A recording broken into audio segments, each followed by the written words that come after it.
How close do you think we are, David, to that quantum computer that can start to break basic levels of cryptography?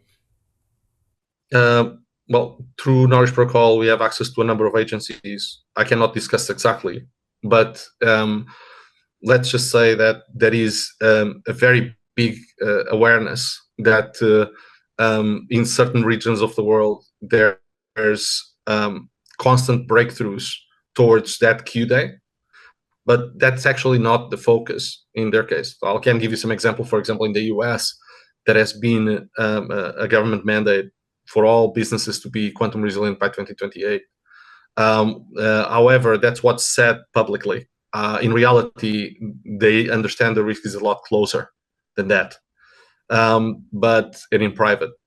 However, the biggest risk is not necessarily when a quantum supremacy event is going to happen, because if that happens, there is a high probability that the threat actor will go undetected for the longest time and things just look like normal hacks, right? And they will never reveal that they actually have that capability because that's their biggest advantage. And they will just keep hoarding and hoarding data and intellectual property and so on, right? So that might not happen for, like, for example, a year, while that actually already happened. So that's like a global rug pull on anything that actually matters, right? And that would be too late already. I would say the biggest risk that everybody's aware of is what's called the harvest now, decrypt later problem.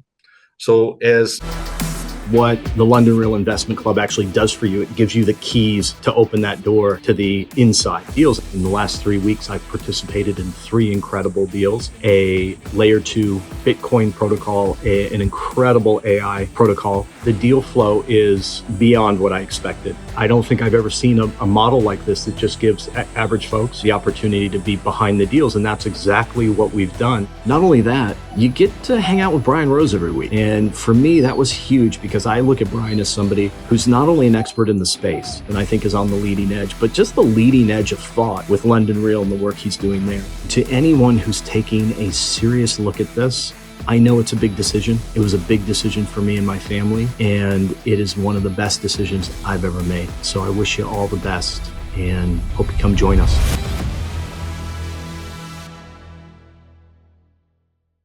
Every transaction that you make, every time you expose your keys to the internet, etc., they're an encrypted state that is vulnerable to quantum computers. This is being harvested. And this is being harvested for all sorts of use cases, not just on blockchain, for cyber espionage use cases, cyber terrorism use cases, and many other things. And once that's harvested, it's in cold storage somewhere, and there's nothing you can do about it. It's just waiting to be decrypted. So it's a little bit like, when you have in the Terminator movie the T-800 going back in time, so Schwarzenegger going back in time to protect the future. In order for you to protect your future, you need to be post-resilient now, post-quantum resilient now, right? That is the thing that is in everybody's mind at the moment, and that CEOs of Google, NSA, so on and so forth, have been speaking about very heavily in the last year. Yeah, you're basically creating attack vectors every single day because you're not post-quantum compliant. And even though it's not here yet, you're basically leaving yourself open, right? With these data points that it can come back and attack later. It's heavy stuff. Quickly, David, how do you explain quantum computing to your grandma? Or how do you explain it to a 7-year-old? When people say, okay, yeah, but I don't understand what is it? And maybe they don't need to understand exactly what it is, but how do you try to explain it to people? Because I think most people don't really get it.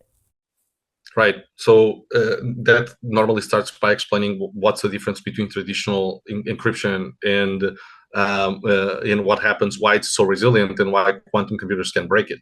So I'll give you an example. Let's say that you have eggs that are dyed, right? And you want to make an omelet. And let's say you have 256 eggs, and they all have different colors, right? And you choose, 6 eggs, and you make an omelet, right? Once you make an omelet, you'll probably end up with a color that's some kind of like brown or something. And it's really hard for you to say which eggs went into the omelet, right? To make that specific color. So you'd have to try all possible colors and he would have to try all possible options. And that's really what happens right now with cryptography. So computers, they work in a sequential manner. So they try one, they give it one try, they give it another try, until they eventually get to the, for example, to the right password, right? So the password in this case would be the right sequence of eggs. With quantum computers, that's not an issue. So if you have, for example, 256 qubits, you could actually, reverse engineer all omelets at the same time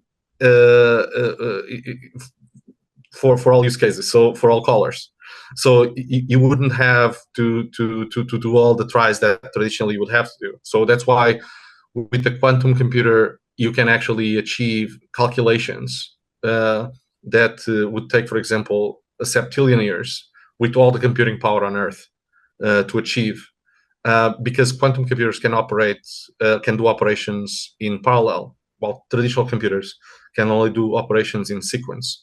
So what you're doing is you're having a much bigger computational capability that is really good at calculating. So it's like a giant calculator. You're not going to be running Need for Speed or Outlook in any quantum computer anytime soon, but they are really good at making calculations. And unfortunately, all the cryptography we have created until now is extremely vulnerable to that. However, quantum resilient cryptography or quantum safe or post-quantum cryptography is done in a way that the mathematics are actually very hard for quantum computers to deal with. Hey, I know investing in crypto is scary. It takes a real leap of faith because there are so many scams, rug pulls, and bad actors out there. It's a dangerous business, which is why 95% of people lose all their money. Well, that's why I created the London Real Investment Club, so you can access the hottest deals on the planet and use the crypto bull market to create the generational wealth that you deserve. Join my team of over 100 people from around the world that are making millions of dollars behind the scenes investing in blockchain, AI, Web3 games, DeFi, Bitcoin, and more. Don't miss out. Click the link below to book a call with one of my team now. But hurry, this bull market will end soon. I know investing in crypto can be scary. That's why you gotta join the investment club. Pull the trigger. Let's do this.